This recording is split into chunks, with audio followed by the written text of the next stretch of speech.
Pull up any American city's subreddit right now. Type 3 letters into the search bar. DON. Do not. And watch the page turn into a graveyard. Thread after thread, year after year. Upvoted, pinned, cross-posted, reposted, begged into the front page by people who live there and cannot scream any louder. Do not come here. Do not move here. Do not take the job. Do not believe the brochure. Do not, do not, do not. The Chamber of Commerce doesn't link to those threads. The relocation blogs don't quote them. The influencer who got paid $3,000 to say your city is __quote _0 doesn't even know those threads exist. But the locals do, and they're trying to warn you, and nobody in the entire national conversation is listening. My name is Report State. I read those threads so you don't have to drive a U-Haul into one of them at 60 miles an hour with your life packed into cardboard boxes behind you. Because here's the thing, nobody tells you about the great American relocation fantasy. The map is a lie. The glossy photograph on the city's tourism page is a lie. The ranking that put your dream town at number 4 on best places to live is a lie with a sponsorship attached to it. And while you're scrolling Zillow at 1 in the morning with a glass of wine in your hand, dreaming about tree-lined streets and low property taxes and a slower pace of life, the people who already live there are typing the same 4 words into Reddit again and again. Please do not come. I'm going to show you 10 of them, 10 cities where locals have officially given up trying to be polite about it, where the subreddit has become a public service announcement, where the PR department types one thing and the residents type the opposite in real time. And we're going to do it countdown style, from number 10 down to number 1. And number 1 is the twist. Because number 1 isn't some obvious dump that everyone already knows to avoid. Number 1 is the city that Forbes keeps calling the next big thing. The city that every tech worker in America wanted to move to 5 years ago. The city whose own subreddit is now begging people to please stop showing up. One of these cities on the list is known as the City of Hidden Fees. One of them killed 3 major industries in 5 years and still hasn't recovered. One of them had its drinking water collapse in 2022, and most of America forgot about it within a week. And the city at the top? You already know its name. You've probably considered it. That's what makes it number 1. Hit the like button before we get into this. Hit subscribe, because if you're even casually thinking about relocating in the next 12 months, this is the kind of information that saves you $800 a month in rent and approximately 4 years of regret. And the algorithm only shows these videos to people who engage. Which means if you don't click, the next person who's about to sign a lease in one of these cities doesn't get warned. That's on your conscience. I'm Report State. Let's break it down. Number 10. Stockton, California, the City of Hidden Fees. Let me ask you something. How does a city go bankrupt? Not a business, not a company, an entire city, with a mayor and a police department and garbage trucks and schools. Stockton answered that question in 2012. It became, at the time, the largest American city ever to declare municipal bankruptcy. Think about that for a second.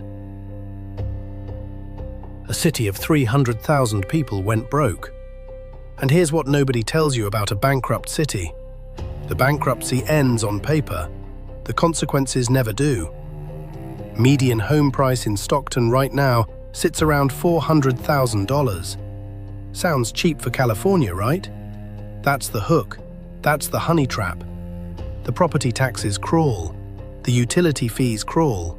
The water bills crawl. The special assessments you didn't read on page 47 of the closing documents crawl. The violent crime rate sits at roughly double the national average. The unemployment rate bounces between 7 and 9%, depending on which week you check. Local Reddit users have a running joke. They call Stockton the city where the price tag on your house is the smallest number you will ever pay for living there. A Reddit user with a 5-year account and 1,200 upvotes put it this way. He wrote, quote, "Moved here in 2019 from the Bay Area because it was cheaper. 3 car break-ins, 1 home invasion attempt, and a water bill that tripled in 18 months later. I'm leaving before my lease ends, and I'm eating the penalty." End quote. Eating the penalty. That's a phrase you'll hear a lot in this video. Let me rant for a second, because there's this entire genre of YouTube video that goes, quote 2, and it's technically true that the sticker price is lower. It's also technically true that a parachute that doesn't open is a faster way down than stairs. Technically. Picture this. It's a Tuesday morning. You're in your new Stockton driveway. You walk out to your car. The rear passenger window is on the concrete in 1,000 little blue cubes. Nothing was stolen because there was nothing to steal. You file a police report online because nobody's coming out for a window. You drive to work with a plastic bag taped to the frame. That's not a worst-case scenario. That's Tuesday. If Stockton sounds like a warning, wait until you hear what happens when an entire city gives up on half of itself. Number 9. Baltimore, Maryland. 2 cities, 1 zip code. Baltimore has a problem that City Hall cannot solve, that HBO made 6 seasons of television about, and that local residents will describe to you in exactly 1 sentence if you buy them a beer. There are 2 Baltimores. There's the Baltimore in the tourism commercials. Inner Harbor at sunset, crab cakes, the aquarium, Johns Hopkins, Orioles baseball, historic row houses with marble stoops. And then there's the other Baltimore, the one that starts about 8 blocks inland. Population of the city has dropped from nearly 1 million in 1950 to around 560,000 today. That's not a decline. That's a hemorrhage. Median home price is technically affordable, around $200,000 citywide. But look up any specific neighborhood and you'll find houses selling for $15,000 next to houses selling for $900,000. There is no middle Baltimore. The homicide rate has sat in the top 3 for American cities of its size for the better part of a decade. The police department has been under federal consent decree since 2017. The school system's reading proficiency numbers in certain districts dip into single digits. Single digits. One local Reddit user wrote, and I'm quoting, quote, "I've lived in Baltimore my whole life. I love it. I'm also teaching my kids to cross the street when a car slows down, and I'm not moving to the suburbs until I literally cannot afford not to." End quote. The PR version of Baltimore is the Inner Harbor on a yacht club Saturday. The Reddit version is a citizen who loves the city and is teaching their children survival tactics in the same breath. And here's the comedy. Every few years, a national magazine runs an article called "Baltimore is Back." And every few years, the homicide rate stays where it was, and the population drops another 10,000, and the article gets quietly paywalled. Picture this. You bought a beautiful 3-story row house for $320,000. Original hardwood, marble stoop, exposed brick. It's perfect. Your next-door neighbor on the left is a lawyer who bikes to work. Your next-door neighbor on the right is a vacant, condemned property with a plywood sheet over the front door and a city notice stapled to it that has been there for 4 years. Welcome to Baltimore. Your street is the border between 2 countries, and nobody drew it on a map. If a border inside a city sounds strange, wait until you hear about the city that's worn the American crime crown for 3 years running. Number 8. Memphis, Tennessee. Crown of crime. Let's get this out of the way. Memphis is, by multiple federal and independent rankings, the most violent major city in the United States in 2024. Not number 2, not in the top 5. Number 1.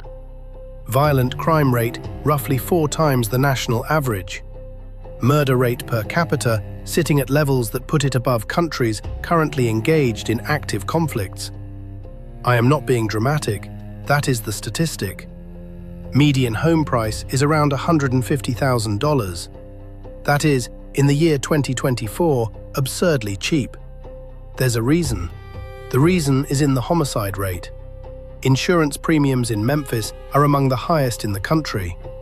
Car insurance in certain zip codes can run 3, 4, 5 times what you'd pay in a comparable Midwestern city. Homeowners' insurance companies have been quietly pulling out of entire Memphis neighborhoods. Not raising rates, pulling out entirely. That's the signal nobody talks about. When insurance companies, the single most math-driven industry in America, decide a zip code is not worth insuring at any price, that is a statement about what's happening on the ground. Reddit. Quote, I grew up in Memphis. I moved my family out in 2022 after my third car was stolen. Keyword third. Memphis has soul. Memphis has music. Memphis has the best barbecue in America. And Memphis also has a crime problem that the city council has been promising to fix since I was in middle school. End quote. Let me rant, because every relocation blog in America leads with, Memphis has the lowest cost of living of any major southern city. And it does. Technically. In the same way that a beach with a shark in it has the shortest wait for a spot on the S because of your zip code. The third quotes you higher. Welcome to the crown of crime. Your mortgage is cheap. Everything else around your mortgage costs more than your mortgage. Number 8 was built by crime. Number 7 was built by a collapse that is now 30 years old and still not finished. Number 7, Detroit, Michigan, the comeback that never comes. You have heard at some point in the last 15 years that Detroit is coming back. There was a period, roughly 2015 to 2019, where every national publication ran some version of the story. Artists are moving in. Dan Gilbert is buying the skyline. You can buy a house for $1,000. The comeback is real. The comeback was real in about 9 square blocks of downtown. The rest of Detroit is something else. Population of Detroit in 1950. 1.85 million people. Population of Detroit today, around 630,000. That is not a city, that is the remains of a city. Entire neighborhoods are ghost zones. Streets where the streetlights stopped working in 2009 and never got fixed. Houses where the copper was stripped out during the Great Recession and the house was condemned and the lot was bulldozed and nothing ever replaced it. The tax base collapsed, the school system collapsed, the pension system almost collapsed. The city itself collapsed into bankruptcy in 2013. You can right now buy a house in Detroit for less than the price of a used car. The reason you can do that is because the neighborhood around that house contains almost no other functioning houses. A Reddit user who moved to downtown Detroit for the Renaissance wrote this, quote, "Downtown is great, I love it here. The moment you drive 15 minutes in any direction from downtown, you are in a different universe, and the city does not have the money, the police, or the political will to bridge the gap. I am a Detroit booster, and I'm telling you, do not move here unless you have mapped out exactly where you're going to live." End quote. Picture this. You bought a beautifully restored craftsman home in a revitalized Detroit neighborhood for $210,000. You're proud of it. You're part of the comeback. You drive 4 blocks east for groceries. The nearest full-service grocery store is 22 minutes away. 4 blocks north of you, there's a block with 3 occupied houses out of 18. The rest are boarded up, collapsed, or razed to the dirt. You're a pioneer, technically.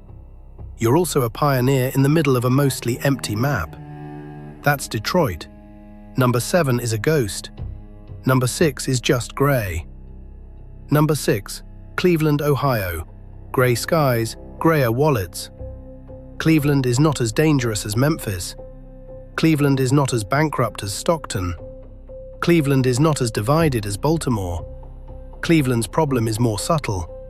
Cleveland's problem is that if you move there, nothing is going to happen to you.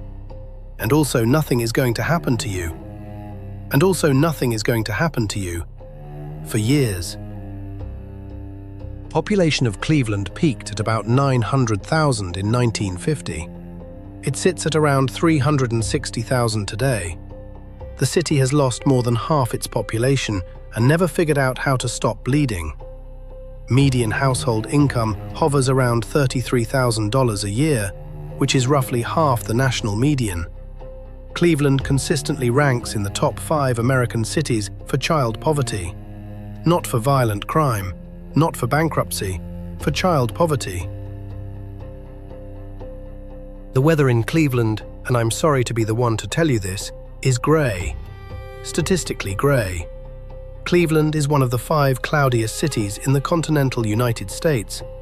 An average Cleveland winter features more than 200 days a year of cloud cover. The sun is, in a meaningful statistical sense, missing from the sky.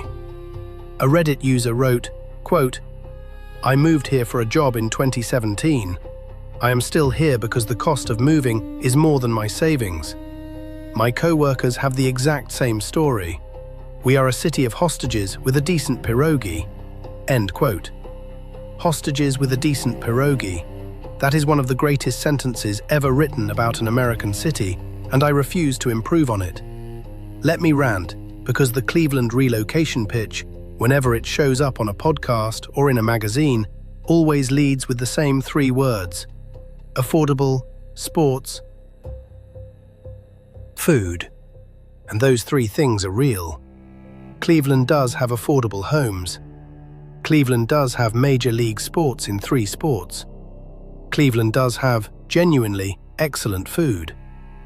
What the pitch doesn't mention is that you're going to eat that food under a sky the color of wet cardboard for 200 days a year, while watching your own salary slowly fail to keep up with inflation. Picture this. You bought a nice duplex in Ohio City for $180,000. Beautiful brick exterior, good bones. You love the neighborhood. You've been there 2 years. Every single time you open Zillow and look at your house, it has appreciated by about $3,000. In that same 2 years, your brother in Austin's house has appreciated by $140,000. Cleveland is not a place that punishes you. Cleveland is a place that politely declines to reward you, ever. Number 6 is the gray. Number 5 is the quiet. Number 5, Birmingham, Alabama, the quiet decay. You probably have an image of Birmingham in your head. It's from the 1960s, civil rights, bus boycotts, black and white photographs. If that's your image, I have news. That Birmingham barely exists anymore. The Birmingham that exists now is a city that has quietly been losing population for 60 straight years, and almost nobody outside Alabama talks about it. Birmingham's population peaked at around 340,000 in 1960. Today it sits at roughly 195,000. That is a 42% population collapse over 6 decades, without a hurricane, without a factory explosion, without an earthquake. Just a slow bleed. The violent crime rate puts Birmingham in the top 10 for cities its size in America. Not top 3. Not top 3. Top 10. Consistently. Year after year after year. For a city that most Americans think of as that place from the 1960s history books, that's a statistic that should stop you. Median home price sits around $120,000 in many Birmingham neighborhoods. And again, that's the bait. Because the school system in Birmingham City schools has been under state intervention on and off for the better part of 20 years. Entire sections of the city have no functioning grocery store within a reasonable drive, which is a fancy way of saying food desert. The job market is dominated by healthcare and one very large, steel-adjacent corporate footprint. And when that footprint sneezes, Birmingham catches pneumonia that lasts a decade. A longtime Birmingham resident posted this to the city's subreddit. Quote, "The thing nobody tells you about Birmingham is that it's not dying loudly, it's dying politely. You won't notice for 6 months. Then one day, you'll realize every friend you had when you moved here has already left for Nashville or Atlanta, and you're still here because you bought a house." End quote. Every friend has left for Nashville or Atlanta. Hold that sentence, because it's going to echo. Let me rant. There's an entire subgenre of relocation content right now that goes, "Birmingham is the new Nashville." It is not. It has not been, in any measurable statistical sense, the new anything. Nashville's population is exploding. Birmingham's population is shrinking. Those two cities are not on the same trajectory. They are on opposite trajectories. Anyone telling you otherwise is selling you something, usually a condo. Picture this. You close on a charming historic bungalow in a revitalizing Birmingham neighborhood. $140,000. Hardwood floors, original tile. You're thrilled. 2 years later, 3 of your 4 closest neighbors have moved. To Nashville, to Huntsville, to Atlanta. The house across from you has been on the market for 19 months. Your own property value has appreciated by $4,000 in 2 years. Your brother-in-law's Nashville condo, bought the same week, has appreciated by 90. Birmingham is a slow leak. You don't notice until the tire is flat. Number 5 was a quiet decline. Number 4 is a decline that cuts the city in half. Number 4, St. Louis, Missouri. The divided arch. You know the Gateway Arch. It's on the postcard. It's on the license plate. It's the symbol of the gateway to the West. What the postcard doesn't show you is Delmar Boulevard. Delmar Boulevard is a street in St. Louis. It is also, if you talk to any St. Louis resident with a functioning frontal lobe, a line.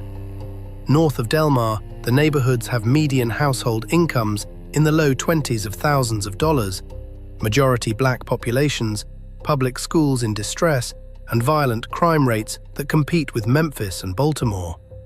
South of Delmar, the neighborhoods have median household incomes in the 70s and 80s of thousands, coffee shops, hospitals, walkable streets, and crime rates near the national average.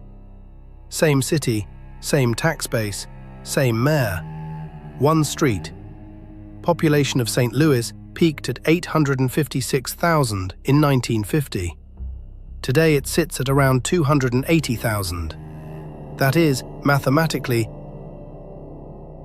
a 2/3 population collapse, a bigger percentage loss than Detroit, and almost nobody outside the Midwest talks about it. Violent crime rate in St. Louis has consistently ranked in the top 3 for American cities its size. The homicide rate per capita has, in several recent years, exceeded Memphis. Let me say that again. The homicide rate in St. Louis, in some years, has been higher than Memphis. You just heard Memphis is the crown of crime. St. Louis has, on certain metrics, taken the crown and handed it back quietly because nobody was paying attention. A St. Louis Reddit post, 900 upvotes. Quote, "I love this city. I grew up here. I'm watching my friends buy houses in St. Charles and Chesterfield and the suburbs, and I'm the last one left inside the city limits. And I can't tell you with a straight face that anyone should follow me." End quote. Picture this. You move to a beautiful Central West End apartment in St. Louis. Historic building, exposed brick, 9-foot ceilings, $1,400 a month, which in 2024 is a bargain. You love it. You walk to coffee. You walk to dinner. You tell your friends back home, St. Louis is a hidden gem. Then one night you take a wrong turn after dinner. You drive 8 blocks north. The streetlights stop working. The houses go dark. The difference between a functioning American city and a post-apocalyptic movie set is, in St. Louis, literally one street. Number 4 was divided. Number 3 had something even more basic taken away from it. Number 3. Jackson, Mississippi, when the water died. In the summer of 2022, the water system in Jackson, Mississippi collapsed. Not a boil water notice for a weekend, a collapse. For weeks, residents of the capital city of Mississippi could not reliably flush their toilets, could not reliably brush their teeth, could not reliably bathe their children. In the United States of America, in 2022, population 150,000 people. The capital of an American state. No running water. The national news cycle picked it up for about 10 days. Then America, as America does, moved on. Jackson did not move on. Jackson still has a water system that is, by independent federal engineering assessment, decades behind where it needs to be. Boil water notices in Jackson are a monthly occurrence. They are a feature of life. Homeowners stock cases of bottled water in their basements the way earthquake country stocks canned goods. On top of the water, Jackson has a crime problem that rivals Memphis. A homicide rate that per capita has at times been the highest in the United States. A school system that has been under state oversight repeatedly. A population that has collapsed from 202,000 in 1980 to about 145,000 today. Median home price in Jackson is around $100,000. You can buy a single-family home with a yard for $100,000. Again, the bait. The reason the bait exists is that the city's infrastructure, public safety, and public school system are all in a state that the rest of the country would call an emergency. Reddit quote: "I was born in Jackson. My mother was born in Jackson. My grandmother was born in Jackson. I moved my kids to Brandon last year. The water was the final straw, but it was never just the water." End quote. Let me rant. Jackson is the city that America forgot. When a predominantly black American capital city loses its water supply and the national conversation moves on in 10 days, that tells you something about which American cities are allowed to be in crisis without being rescued. The state legislature of Mississippi sits a few miles from water lines that don't function. That is not a metaphor, that is a geographical fact. Picture this. You bought a charming historic home in a Jackson neighborhood for $110,000. You love it. You move down for a state government job. It's a Sunday morning in August. You turn on the shower. Nothing. You check your phone. The entire south side of the city is under another boil water notice. You drive to the grocery store. The bottled water aisle is empty. You drive to the next grocery store. The bottled water aisle is empty. You are, in the year 2024, a capital city resident of an American state, and you cannot find water. That's Jackson. Number 3 lost its water. Number 2 traps you before you realize you're trapped. Number 2. Albuquerque, New Mexico. The desert trap. Albuquerque is beautiful. Let me say that first. The Sandia Mountains at sunset are one of the great American views. The balloon fiesta every October is genuinely one of a kind. The green chili is a religion, and it deserves the worship. Albuquerque is also, by a growing number of statistical measures, the most dangerous major American city per capita for certain categories of violent crime. Auto theft in Albuquerque has been for multiple consecutive years number 1 in the United States. Per capita, not number 5, not in the top 10, number 1. If you park a car in Albuquerque, the statistical likelihood of that car being stolen in any given year is higher than in any other major American city, full stop. Population of Albuquerque is roughly 560,000. Median home price has climbed to around $340,000, which for a southwestern city of its size is increasingly not affordable. The job market is dominated by government, healthcare, and a single federal laboratory footprint that, while enormous, does not employ the average person walking down Central Avenue. The school system, by New Mexico's own state data, ranks at or near the bottom of the entire country in multiple education metrics. Year after year after year. A Reddit user who moved to Albuquerque for a tech job wrote this, quote, "I moved here in 2020. The weather is gorgeous, the food is amazing. My car has been broken into 4 times. My partner's car has been stolen once, recovered stripped.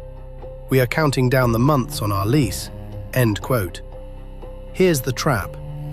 The word trap is in the title of this section for a reason. Albuquerque has an entry cost that still feels reasonable, a climate that feels reasonable, and a quality of life pitch on paper that feels reasonable. Once you're there, the operating cost of daily life, factoring in insurance, replacement windows, stolen property, elevated car premiums, and private school tuition because the public system is in crisis, is dramatically higher than the sticker price implied. People move to Albuquerque for the weather and the tacos and find out 18 months in that they are spending more money per month than they did in Denver. Picture this. You bought a gorgeous Adobe-style home in northeast Albuquerque for $310,000. 2 years later, you've replaced a car window 3 times. Your insurance has doubled. You're paying $900 a month for private school for your kid because you drove through the local public school's parking lot and physically could not leave him there. You stand on your back patio at sunset, looking at the sandias turning pink, and you do the math and you realize you are paying Denver prices for Albuquerque risk. That's the desert trap. The sunset is free, everything else is on the tab. Number 2 is the trap. Number 1 is the one you didn't see coming. Number 1, Austin, Texas, the next big thing that ate itself. If you came into this video expecting the worst American city to be some obvious candidate, I hope you're still with me. Because the city with the most organized, loudest, most consistent __8__ campaign from its own locals in the entire United States is not Stockton, is not Memphis, is not Jackson. It is Austin, Texas. The darling of Forbes, the darling of tech, the darling of every relocation podcast in the last decade. Let me explain what happened, because it is one of the strangest municipal stories in modern America. Between roughly 2010 and 2022, Austin became the single most hyped domestic relocation destination in the United States. Tesla moved its headquarters there. Oracle moved its headquarters there. Dozens of smaller tech companies followed. Californians moved in by the tens of thousands. The population of the Austin metro area grew by over 30% in a decade. One of the fastest growth rates of any major American metro ever. Median home price in Austin in 2011, around $190,000. Median home price in Austin at the peak of the 2022 boom, over $550,000. That is, in 11 years, nearly a 300% increase. That is not real estate appreciation. That is a wealth event that happened to one zip code and locked out the next generation of residents who grew up there. Rental rates tripled. Traffic on Mopac and I-35 became, by multiple national rankings, some of the worst commute times in the country. The infrastructure, which was designed for a mid-sized Texas state capital college town, did not grow. The roads did not grow. The water system did not grow. The power grid, as the entire country learned in February 2021, very publicly, did not grow. But the population kept growing. Then, starting in 2023, Austin's own subreddit did something remarkable. It turned. For years, the subreddit had been a relocation-positive space. Newcomers asking for neighborhood recommendations, locals giving polite restaurant tips. In 2023, the tone shifted. By 2024, the subreddit's unofficial motto had become, in thread after thread, "Please do not move here." Threads with thousands of upvotes explaining, in exhaustive detail, why the city's charm had been paved over, why the cost of living now exceeded the salaries most relocators were being offered, why the traffic was unlivable, why the power grid was unreliable, why the weekend destination spots were overrun, why long-time residents were being pushed out to Kyle, to Buda, to Round Rock, to San Marcos, to anywhere but Austin proper. Reddit. Quote, "I was born in Austin. I am 34 years old. I cannot afford to buy a home in the city I was born in. My parents could. My grandparents could. I cannot. Every time someone posts, thinking of moving to Austin for a tech job, I want to grab them by the shoulders and say the quiet part out loud. The city you heard about on the podcast does not exist anymore. You are moving into its corpse." End quote. You are moving into its corpse. That's a local, talking about the #1 most hyped American relocation destination of the last 10 years.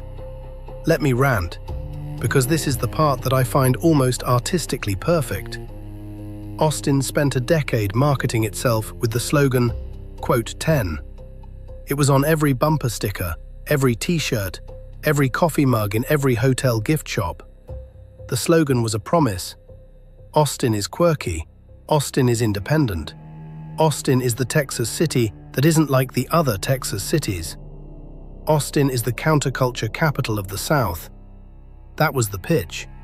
What the locals are now writing on their own city's subreddit, in thread after thread after thread, is a different slogan. Please don't come, please keep Austin. The weirdness is gone.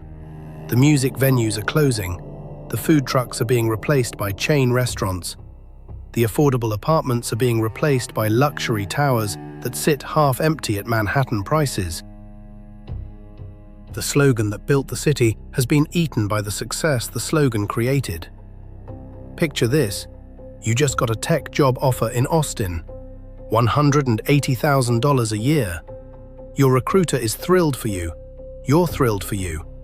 You spend a Saturday on Zillow. You cannot find a one-bedroom apartment in a safe, reasonably located neighborhood for under $2,200 a month.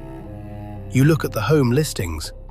The houses that are in your price range are 45 minutes from your office in traffic that a national publication just ranked as the 5th worst commute in America.